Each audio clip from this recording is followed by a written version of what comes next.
ಉತ್ತರ ಕನ್ನಡ ಜಿಲ್ಲೆಯ ಭಟ್ಕಳದಲ್ಲಿ ಮುರಿನಕಟ್ಟೆ ವಿಚಾರವಾಗಿ ಹಿಂದೂ ಮತ್ತು ಮುಸ್ಲಿಮರ ನಡುವೆ ನಿನ್ನೆ ರಾತ್ರಿ ಏನು ಘಟನೆ ನಡೆದಿದೆ. ಘಟನಾ ಸ್ಥಳದಲ್ಲಿ ನಾನು ಇವತ್ತು ಇದ್ದೀನಿ. ದೃಶ್ಯದಲ್ಲಿ ನೋಡಬಹುದು, ಇದು ರಾಷ್ಟ್ರೀಯ ಹೆದ್ದಾರಿ, ಅಂದರೆ ಪ್ರಮುಖವಾಗಿ ಕನ್ಯಾಕುಮಾರಿಯಿಂದ ಮುಂಬೈವರೆಗೂ ಇರುವಂತಹ ರಾಷ್ಟ್ರೀಯ ಹೆದ್ದಾರಿಗೆ ಅಂಟಿಕೊಂಡಿರುವಂತಹ ಮುರಿನಕಟ್ಟೆ. ಈ ಮುರಿನಕಟ್ಟೆ ರಾಷ್ಟ್ರೀಯ ಹೆದ್ದಾರಿಗೆ ಅಂಟಿಕೊಂಡಿರುವಂತಹ ಮೂಲಕಟ್ಟೆ ಇಲ್ಲಿದೆ. ನೀವು ದೃಶ್ಯದಲ್ಲಿ ನೋಡಬಹುದು, ಈ ಮೂಲಕಟ್ಟೆ ಈಗಾಗಲೇ ಅಲ್ಲಿ ವಜ್ಜೆಯನ್ನು ಇಟ್ಟಿದ್ದಾರೆ. ಅಂದರೆ ವಿಶೇಷವಾಗಿ ಮುರಿನಕಟ್ಟೆಯ ವಿಶೇಷತೆ ಏನಂದರೆ, ಈ ಮುರಿನಕಟ್ಟೆ ಸಾಗರದ ಶಿವಮೊಗ್ಗ ಜಿಲ್ಲೆಯ ಸಾಗರದಲ್ಲಿರುವಂತಹ ಮಾರಿಕಾಂಬಾ ದೇವಿ ಮತ್ತು ಶಿರಸಿಯಲ್ಲಿರುವಂಥ ಮಾರಿಕಾಂಬಾ ದೇವಿ ನಡುವಿನ ಬಾಂಧವ್ಯವನ್ನು ಬೆಸೆಯುವಂಥ ಮುರಿನಕಟ್ಟೆಗಳು. ಈ ಮುರಿನಕಟ್ಟೆಗಳು ಸಾಗರದಿಂದ ಶಿರಸಿವರೆಗೂ ಈ ರೀತಿಯಾದಂಥ ಕಟ್ಟೆಗಳಿದ್ದಾವೆ. ಪ್ರಮುಖವಾಗಿ ಈ ಕಟ್ಟೆಗಳಲ್ಲಿ ಈ ದೇವಿಯ ವಜ್ಜೆಗಳನ್ನು ಇಡ್ತಾರೆ. ಅಂದರೆ ವಿಶೇಷವಾಗಿ ಯಾರ್ಯಾರು ಬೇಡಿಕೆಗಳನ್ನು ಸಲ್ಲಿಸಿರ್ತಾರೆ, ಅಷ್ಟೇ ಅಲ್ಲದೆ ದೇವಿಗೆ ಸಂಬಂಧಪಟ್ಟಿರುವಂತಹ ವಸ್ತುಗಳನ್ನಿರ್ತಾರೆ, ಆ ವಸ್ತುಗಳನ್ನು ಇಲ್ಲಿ ಕಟ್ಟೆ ಮೇಲೆ ತಂದಿಟ್ಟು ಬೇಡಿಕೆಯನ್ನು ಹರಕೆಯನ್ನು ಹೊತ್ತಿದರೆ ಹರಕೆ ಈಡೇರುತ್ತೆ ಎಂಬ ಪ್ರತೀತಿ ಇದೆ. ಅಷ್ಟೇ ಅಲ್ಲದೆ ಈ ಕಟ್ಟೆಯ ವಿಶೇಷತೆ ಏನಂದರೆ, ಈ ಕಟ್ಟೆ ನೀವು ದೃಶ್ಯದಲ್ಲಿ ನೋಡಬಹುದು ಯಾಕೆ ಈ ಕಟ್ಟೆ ವಿವಾದ ಆಗಿದೆ ಅಂತ. ಈ ಒಂದು ಕಡೆಗೆ ಇದು ಧಾರ್ಮಿಕ ಹಿಂದೂ ಧರ್ಮೀಯರ ಬಹಳಷ್ಟು ನಂಬಿಕೆಸ್ಥ ಪ್ರದೇಶ ಆಗಿರೋದು ಒಂದು ಕಡೆ ಆಗಿದ್ದರೆ, ಇನ್ನೊಂದು ಕಡೆಗೆ ಇದು ರಾಷ್ಟ್ರೀಯ ಹೆದ್ದಾರಿಗೆ ಅಂಟಿಕೊಂಡಿರುವಂಥ ಸ್ಪಾಟ್ ಆಗಿದೆ.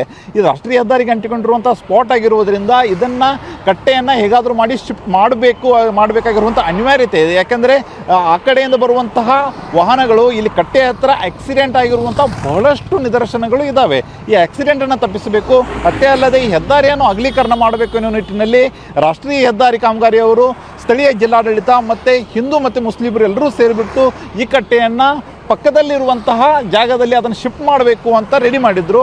ಆ ಶಿಫ್ಟ್ ಮಾಡೋಕ್ಕೆ ಎಲ್ಲ ರೀತಿಯಾದಂಥ ಕಟ್ಟೆಯನ್ನು ಸಹಿತ ಕಟ್ತಾ ಇದ್ರು.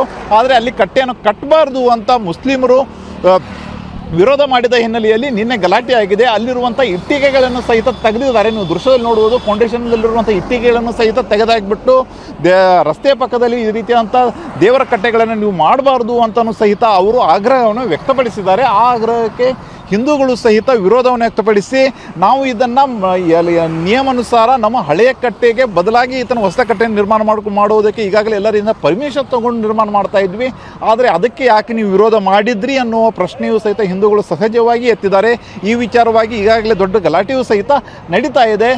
ಈಗಾಗಲೇ ಭಟ್ಕಳದಲ್ಲಿ ಬೂದಿ ಮೆಚ್ಚಿದ ಕಂಡದ ಪರಿಸ್ಥಿತಿ ಇದೆ. ನೀವು ದೃಶ್ಯದಲ್ಲಿ ನೋಡಬಹುದು, ಪೊಲೀಸರ ನಿಯೋಜನೆಯೂ ಸಹಿತ ಮಾಡಿದ್ದಾರೆ. ಪ್ರಮುಖವಾಗಿ 8 KSRP ತುಕಡಿಗಳನ್ನು ನಿಯೋಜನೆ ಮಾಡಿದ್ದಾರೆ. ಅಷ್ಟೇ ಅಲ್ಲದೆ ದಕ್ಷಿಣ ಕನ್ನಡ, ಉಡುಪಿ ಮತ್ತು ಉತ್ತರ ಕನ್ನಡ ಜಿಲ್ಲೆಯಲ್ಲಿರುವಂಥ ಸುಮಾರು 300ಕ್ಕೂ ಹೆಚ್ಚಿಗೆ ಪೊಲೀಸರನ್ನ ಈಗಾಗಲೇ ಭಟ್ಕಳದಲ್ಲಿ ನಿಯೋಜನೆಯನ್ನು ಸಹಿತ ಮಾಡಿದ್ದಾರೆ.